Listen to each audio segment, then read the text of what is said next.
Well, good afternoon, everyone, and welcome to the second in a series of online author events sponsored by Humanities Tennessee in conjunction with the Art Circle Public Library in Crossville, Tennessee, and also in partnership with the Tennessee Library and Archives, Tennessee State Library and Archives. Today, we are delighted to have with us J.T. Ellison. Now, J.T. Is an author of over 25 novels, and they've been published in 28 countries. So her millions of novels are throughout the world. And JT has also has a program called a Word on Words, which is an Emmy Award-winning program that's featured on Nashville Public Television. Today, she lives with her husband and two cats in Nashville. But JT wasn't always a writer. She wanted to be a writer, but she had a professor in college that told her her work wasn't good enough to be published. So she did the next best thing. She went into politics. And from that, I'm going to turn it over to JT and ask her, JT, how did that influence your writing career, and how did you get into doing what you did subsequently? Well, hi, Wayne. It's good to see you. Yeah, Thank you so much for having me today. I'm really excited to be here. You're welcome. Thank you for being here. So, yeah, that's a great question. I don't know that anything I do in my career now has anything to do with my political career other than my motto, which is, do your work and don't be a jerk, right? I think that's what I've learned. Meet your deadlines and be a good person. Be kind, be welcoming and nice, and kind of the antithesis of some of the DC's ethos. All right. So, but in any case, wasn't there something that inspired you to get back into writing? There had to be something. There did have to be something. So you were right. I had a professor who said I was not good enough to be published. At the time, I probably wasn't. But she wasn't trying to encourage me to get better. She was very serious that I was never going to get published. Went into politics, met my husband the first night of classes in graduate school, which, things work out okay in the end. And he was from Nashville, and he wanted to move home after we got married. And we had lived in DC for quite a while, and it was time. And so we moved back to Nashville in 98. And I turned into a bad country music song. I didn't have any friends. My cat died. I couldn't find a job. I'm alone in this new town. He's going to work every day and working 12 hours. He worked for the Tennessean. And he's going, I am lost and alone. And I figured, all right, I got to do something. So I went to work for a vet, and because we went to adopt a new cat, they were looking for somebody. So I went to work with them. And 3 days into that job, I blew out my back and had to have back surgery. And while I was recovering, I know, right? Bad country music song. And I ended up going to the library and asking for, something in the mystery genre. I really like crime fiction. And the librarian at the Bellevue Library said, hey, have you ever read John Sandford? And I hadn't. And I was 3 books into the Prey series when I went, I've got to try this again. And I wrote that first paragraph. I told my husband, I think I'm going to write a book. And he was like, go for it. He's never discouraged me a day in his life. I wrote that first paragraph and I hit the period and I just burst into tears because I was finally back. It was an 8-year gap from when, I quit writing to finally getting back to what I was meant to do. And it is definitely my calling. I would say so. Did that start the Lieutenant Taylor Jackson series at that time? It did. She is my Athena. She burst into my head fully formed as I was driving down Interstate 40 going to rehab for my back. She paraded out of my head. She's probably the embodiment of my own hero complex, because I remember there was an accident. I was driving by an accident, and I was thinking, if I was a really good person, it was well underway with rescuers and everything. I would get out and I would help and I would pull the person from the car. And when the media came to, give me all the congratulations, I would say, no, and I wouldn't give an interview. And I realized, oh my gosh, that's my character. That's who she is. She is this hero. She would sweep in, save the day, and then she would leave and nobody would acknowledge her. And that's how she came into being. Wow. But then you collaborated with Katherine Coulter on a series, FBI series. Yes. How was that, and to work with another author? Well, at that time, you had a few books under your belt at that time. I did. She had a few more than you did. Yes, she had a few more. So I had written, I think, 12 books at that point. And my agent gave me a call and said, hey, listen, Katherine Coulter's looking for a co-writer. Would you be interested? Co-writing was never something that I wanted to do. It was not on my career path plan. But it's Katherine Coulter. I mean, I've been reading her since I was a kid. So I said, yeah, I'll take the call. I'll take the meeting. Let's see what comes of it. And I got on the phone with her, and my goodness, that woman, she's hysterically funny. And within 2 seconds, we were laughing. And it was like we had a really good match of personalities and energy levels. Were both very much alpha writers. We really do treat it as a job and get our work done. I don't think a collaboration would work very well with an alpha and a beta writer, somebody that's not really wound up. You need to both be on the same page as far as that's concerned. But it was incredibly fun to learn so much from her. It's like taking a master class in writing, and everything that I had to do for her was kind of the antithesis of what I was doing for myself. I had to learn how to plot and outline, which is really not my thing. Not a fan of outlining, but I had to learn how to do that with her. The stories were bigger with two heads working on a story. You can take something in a completely different direction. Her writing, we write very differently, as promised. And we have a cat. There's Jameson. Okay, good girl. I told you. So learning from her style is much more extroverted. She's an extrovert and I'm an introvert. And our styles were very much, she was extroverted. Her books are heavy on dialogue. I'm introverted. My books are heavy on exposition. And marrying those two into the Brit and the FBI series, it took a little bit of work on the front end, but man, once we got that going, it really cooked for a while and it was really fun. Well, you've had 2 successful series. Has anybody approached you about a TV series based on any of your books? Oh, sure. Everything's been optioned and come off of option and been optioned again. And yeah, that's a regular, fantastic, exciting thing that none of it has gotten where it needs to be, but that's kind of how Hollywood works, right? It's, you hope for the best and see what happens. There are things in progress right now. We'll say that. That's all you can say. That's all you can say, right? Well, from the series, you started writing some standalones. And your latest one, which is Her Dark Lies, which is to be published on March 9th.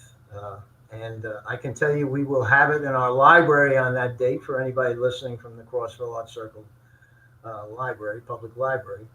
And first question I would have is, where'd you get the inspiration for this story? How did it come about? You just don't sit around and say, oh, I'm in a castle somewhere or wherever. Though that can work. I mean, that can actually work.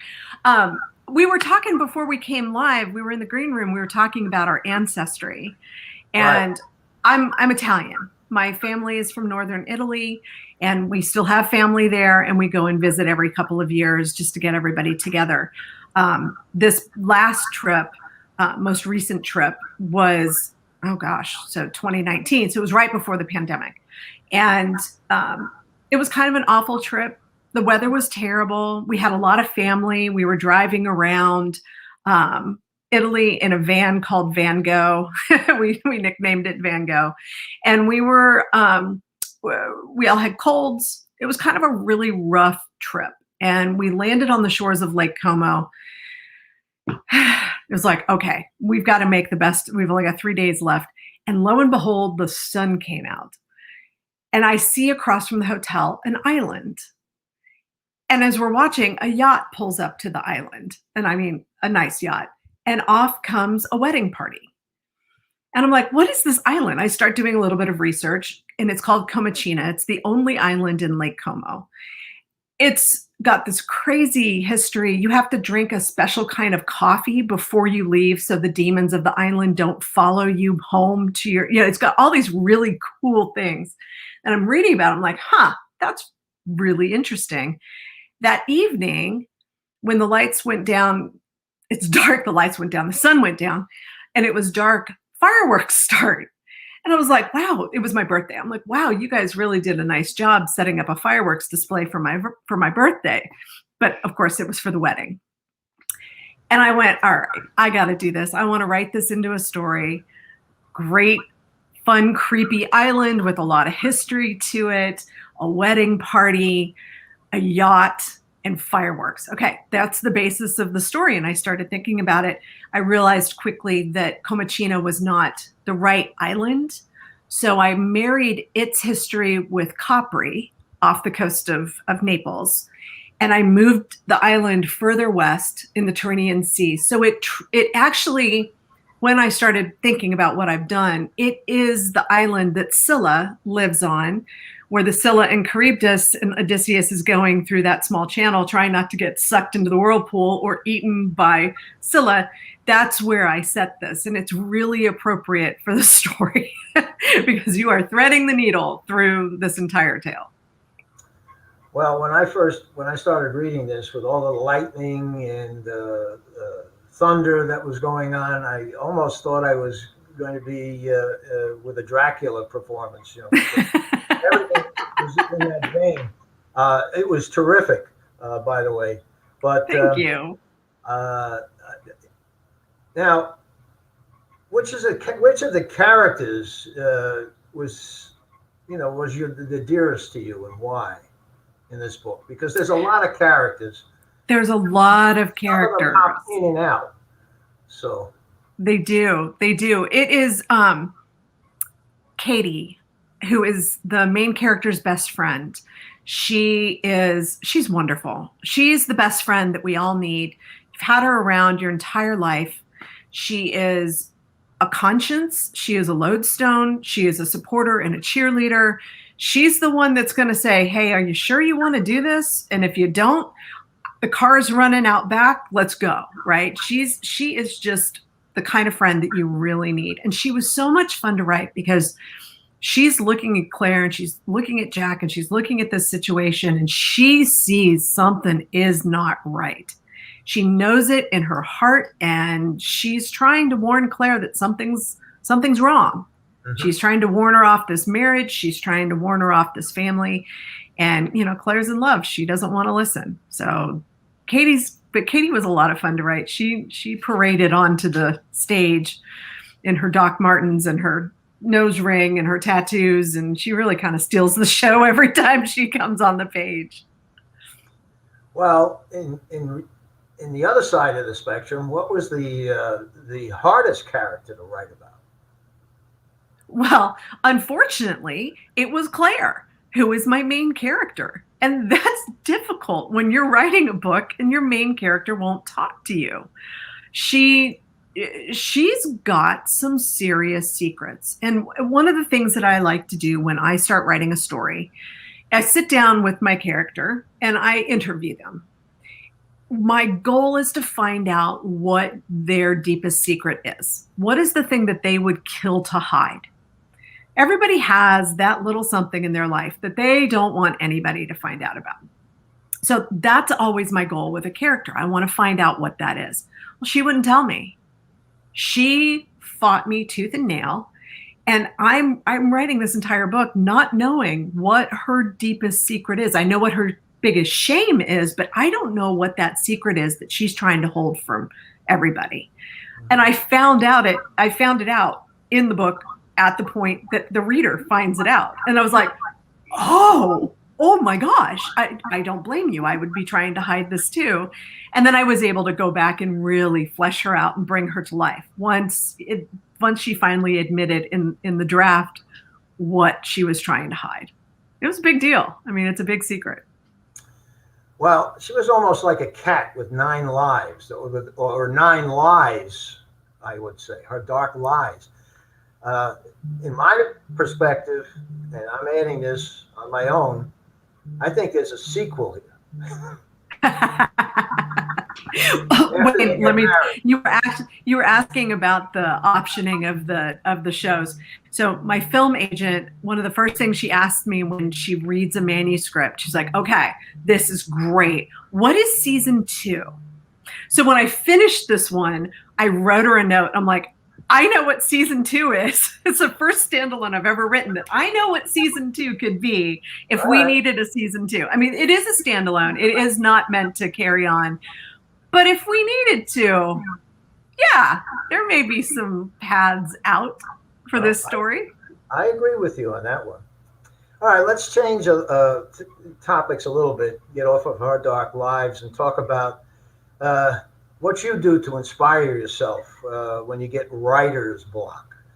And I'm asking these in another couple of questions because hopefully we have some people online that are in authors groups. We have an authors group here at the Art Circle Library, a lot of self-published authors in this community, and they always have these types of questions. So when we get somebody like yourself, we can ask that and see because you have the same problem they have. You get a writer's block. So Absolutely. I mean, and what you have to do is identify is it organic or is it a story issue? I've talked about how difficult Claire was to write. I had 2 knee surgeries back to back during the writing of this book. It was an acute injury and I had to get it fixed, and the first surgery didn't work and they had to do it again. And that created a really bad mental place for creative work. And I had a really hard time. Once the brain fog cleared, I was able to see why. It was because my story was going in the wrong direction. 99% of the time, your block is your story going in the wrong direction. It's just a function of you've made a misstep. Either you haven't outlined it, you haven't thought about it, you don't know the character is not talking to you. I'm totally guilty of all of these things. But once you can figure that out and sit down and go, okay, I can go back a week and see my word count. I was writing 2,000 words a day, and then suddenly I'm only writing 200 or 300 words a day. Okay, well, what were you writing that day? That's where you went off the rails. So when it happens, I'll just go back to the beginning of the manuscript and I'll start reading with in mind, okay, you've gone off on the wrong path. Find the point where you went off on the right path and put yourself on the right path. And that's almost always seems to work. Now, I mean, we're living in a pandemic, right? That is taking up a lot of mental energy for everyone. So the other part of that is when it is an organic situation, when you are having problems at home, when you're having, the world's having a problem and it's incredibly distracting, you got to have a little bit of grace with yourself. You can't just sit there and bang your head against the keyboard. Get up and take a walk. Take a couple of days off. Go read a great book. Take yourself on an artist date. Go do something that you love. Fill your well back up and then come back to it. The world's not going to end if you take a couple of days away from a manuscript to kind of get your head straight. Okay. What has been the hardest thing about publishing? That's a great question. And it's one that I'm in a constant analysis of, because I think the hardest part is this shift that we've made in the past 10 years from authors just being authors and writing books, and publishers publishing and marketing the books, and the authors becoming the marketers. We're becoming a commodity ourselves. It's not just our book that is the commodity. The author is the commodity as well. We've become a personality in many ways. It used to be that we would tour around to bookstores once a year and meet our readers, and it was a great experience. And then we would go back into our little writing caves and we would produce another manuscript. That's not the norm anymore. The norm now is to be both the writer and the personality and the marketer, and the publisher is doing everything on their side to push all of that. So it's kind of a wave coming to shore as you're publishing a book. It's really, it's difficult. It's difficult trying to be that person when what you really are is a writer. And what you really want to do is just curl up with your laptop and lose yourself in the story. And you have to find a way to balance being out in the real world on a much more regular basis. I mean, it was one thing to tour for a month. You know, people could have that kind of schedule. I'm going to write this many months. I'm going to edit this many months. We're going to tour the book for this many months, and then we're going to shut it all down and go back. So now we're in a constant promotion mode all year long. We've got Backlist, which thank goodness Backlist has become such a popular thing. Libraries have always understood Backlist, but that's something I think new in the marketplace, that, wow, we can downprice a book and put it on sale and put it out with a new cover, and the bookstores can pick it up and they can sell it in addition to your new book. And hey, wow, this is a really cool new thing. It's just a different kind of marketplace, and you have to wrap your head around the new norm and the things that you're expected to do, and you have to find your boundaries of, okay, I'm happy to have a Facebook group, or I really love Twitter, or Instagram is my thing. But when we spread ourselves so thin, and I'm really guilty of this and I'm working on it very, very hard, when you're everywhere all the time, it dilutes you, it dilutes the message, it dilutes the brand. And that's something that, you know, I think we all need to be paying attention to and working a little more on our writing and a little less on our marketing. Well, we have a question that is in a similar vein to what you were just talking about. And it says, what do you miss about touring? And when do you expect to be back touring in-person events? That's a really good question. I don't know. I genuinely don't know when we're going to go back to in-person events. And I'll tell you why. We get to do this. I can just sit down with you on an afternoon chat and broadcast it everywhere. And this is a lot less stressful than packing, getting on a plane, flying to another state, doing a gig, getting up at 4 a.m. the next morning, flying to another state, doing another gig or two or three. You know, it's a really interesting disruption of our industry in general, of how we get to reach readers. But that's what I miss. I miss being in a bookstore. I miss walking in and seeing books on display and talking with the booksellers. I miss coming to the library and doing an event and talking to everybody. I miss the actual interaction with the readers and the booksellers and the librarians and everybody out there who would graciously come to an event to hear me speak. I mean, that contract is somehow severed, and we are all doing it now online, which is awesome. It has its upside. I mean, it really does have its upside.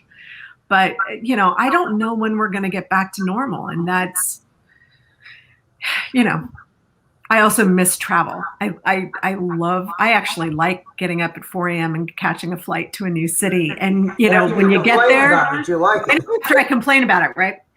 You know, and going for a walk there and having a little lunch, you're alone. You know, you get a lot of alone time when you're touring. A lot of downtime in between those kind of frenetic moments when you're either traveling or on. There's some quiet, and you know, you can write, you can sit by a pool and have a you know, salad and just kind of hang out and do a thing or read a book, or you know. So it's got a lot of interesting upsides too that I do miss. I kind of, you know, I love to travel itself, so that was always really fun for me. Well, we have a question from Jeremy. He wants to know how do you share your support how do you show your support for other authors, as you are as well known for doing so? How do you choose among the many things that come your way, asking for blurbs and promotions? Oh, well, that's,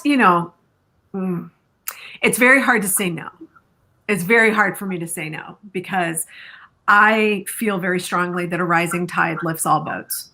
And I've always felt like if we work together, if we join together and are in a group, that we will be able to succeed. All of us will succeed. And that's another change in the industry over the past 10 years. It didn't used to be as collaborative. And now publishers are like, oh my gosh, you can go do an event at a bookstore with Lisa Gardner, which I'm doing, by the way, release week. I'm really excited about. You can go and work with somebody. She's at a different publishing house, but that doesn't matter. She's going to be introduced to my audience. I'm going to introduce to her audience, and we get to collaborate. I started that early on with a couple of other authors, Alex Cava and Erica Spindler. Not only did we tour together, we actually did some anthologies together, planning to introduce our fans to each other to try to, again, lift us all. Now, this is the good side of the internet and the marketing and all of this. Everything has its Janus twin, right? Now, when somebody has a book release, we all get to go out and say, hey, you got to go look at this book. This just came out. It's incredible. I blurbed it. I read it. I want to read it. It's on my list. Whatever that is, we all get to share that with everybody. That's something incredibly powerful and something that I'm really excited about because I just love, I love seeing what I've always known come to fruition, which is we are stronger together. Well, tell us a little bit about your show, A Word on Words, that's on PBS, because I watched a few of them. They're short, they're to the point, but tell us in your own words about that. Sure. So as many of the folks that are going to be viewing this know, they've seen A Word on Words with John Siegenthaler on Sunday morning on Nashville Public Television. And it was a 30-minute in-studio show, and he interviewed everybody. There was nobody that he didn't interview. And when he passed away, the station didn't want the series to stop. And one of the amazing producers said, okay, we're going to try to reboot this, and we're going to do it for the modern age. We're going to make it short and punchy. It's going to be an interstitial, is what they call it. That's the show between the shows. It's not a commercial. It's a little bit longer than that. It's 3 minutes and 15 seconds or so.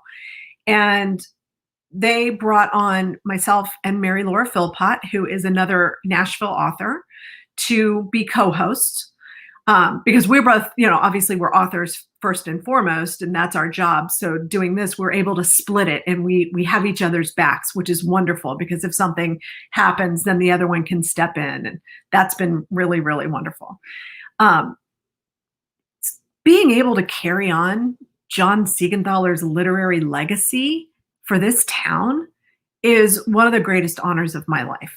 And it's an incredibly fun show. We are almost wrapped up with our 6th season now, which just blows my mind. We have interviewed some of the biggest luminaries and some of the biggest debuts, and we're just having a ball with it. We now have transcripts. So I said it's the show between the shows. We now have transcripts of the full interview because we do about a 20-25-minute interview. And then the producers and the editors have to condense that to that punchy 3 minutes that you see. Mm-hmm. But now we've got a transcript on the website so you can see the full interview. And it's really exciting, really, really fun. Good. Well, we have another question. Kay would like to know how you determine when a season is finished. A series is finished. Series. Oh, goodness. Is a series ever done? I mean, is a series ever done? I don't know. I mean, I think sometimes we need to step away from our series, which is what happened with me. I'd written 9 Taylor books in a row, and I just needed a new challenge. And so I spun off one of the characters and I wrote a series with her, and that was great. And I had every intention of continuing that second series. And then everything happened with Katherine and I ran out of time. So I feel like Taylor ended on a comfortable note, right? We have an idea of there was an arc there.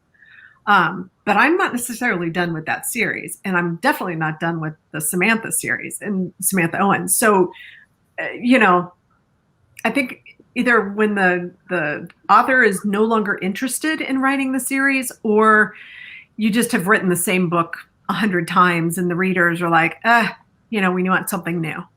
But as long as the writer is in love with the characters and the readers want to hear more about it, then, I think it should keep on going. But they have to change. They can't be static. I think going back to John Sanford, I think he's done a really amazing job with Lucas Davenport, growing him as a character.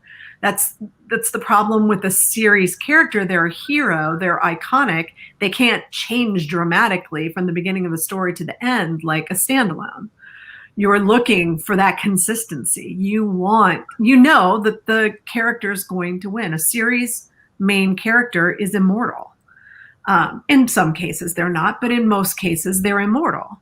So they can go on forever and ever. You got to find ways to make the series fresh and new. And I think he's done a really great job doing that. Right. Well, we have a question from Megan, and this hopefully she lives in Nashville, but she wants to know what your favorite bookstores are and libraries that you visit. And do you have any set up for publicizing your new book come March? As a matter of fact, I do.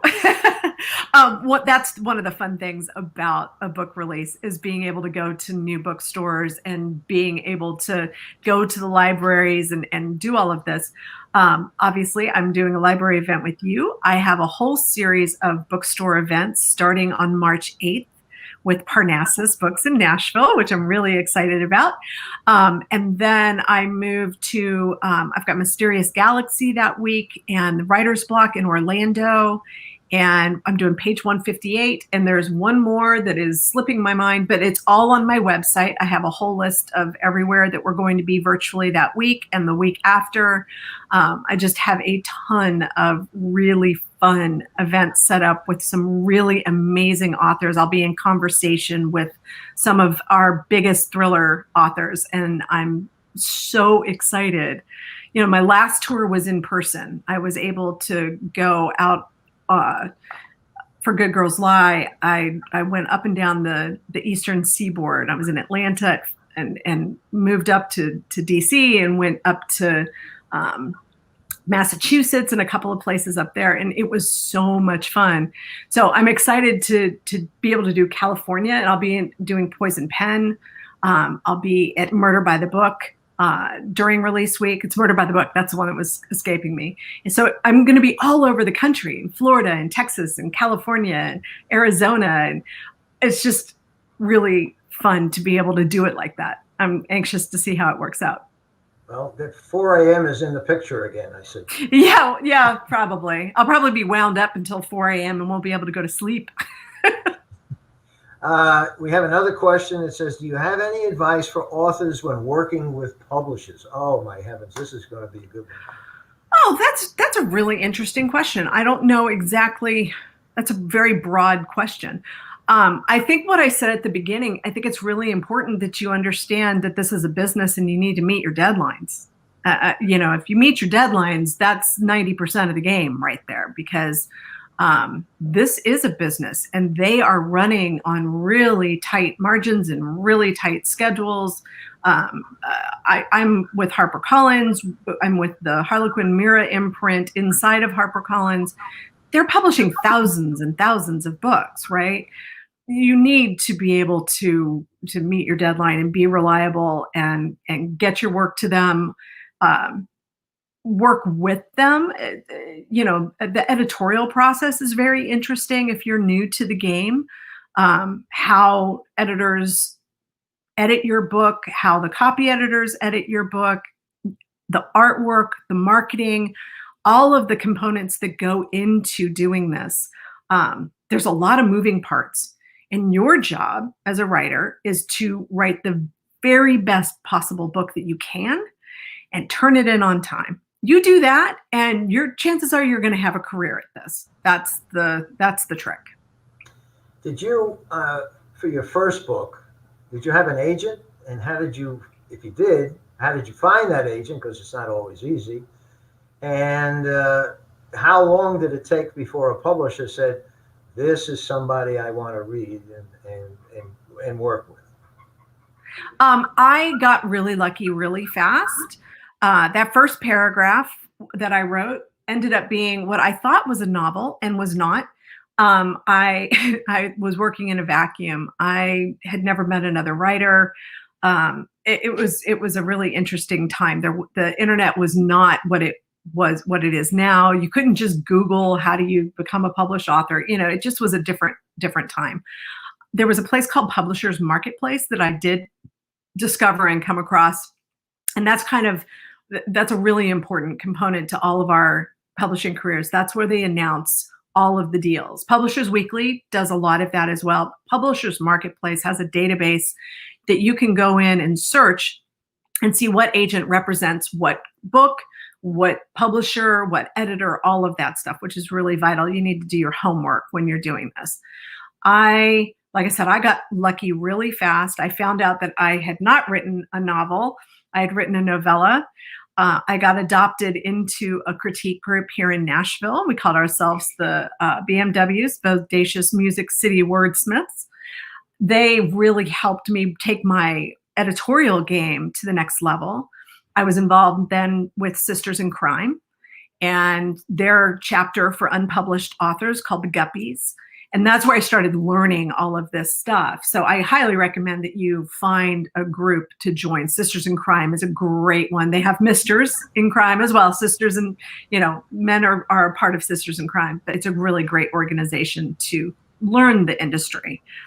I put up a description of my novel on Publishers Marketplace and marked the little box that said I was looking for an agent and was compiling a list of agents to submit to.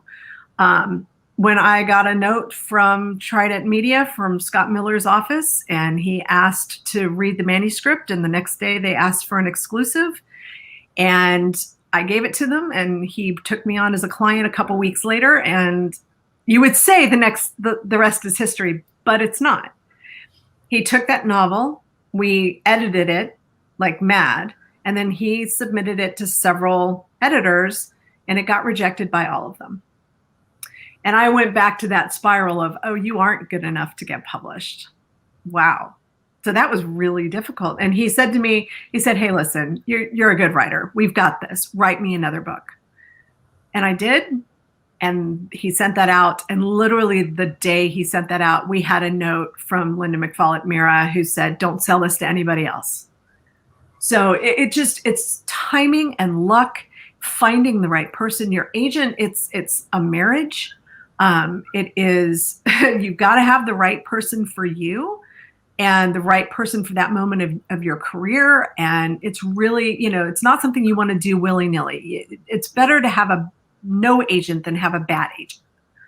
And there's a lot of great places online that you can find out, who are the good agents, who are the ones that are really going to fight for you and work for you and get you the best deals with the best publishers, and the ones that are a little bit and you don't want to go with. That was a very long answer. Sorry. It was the right answer. Let's put it that way. It's not easy. That's what you're saying.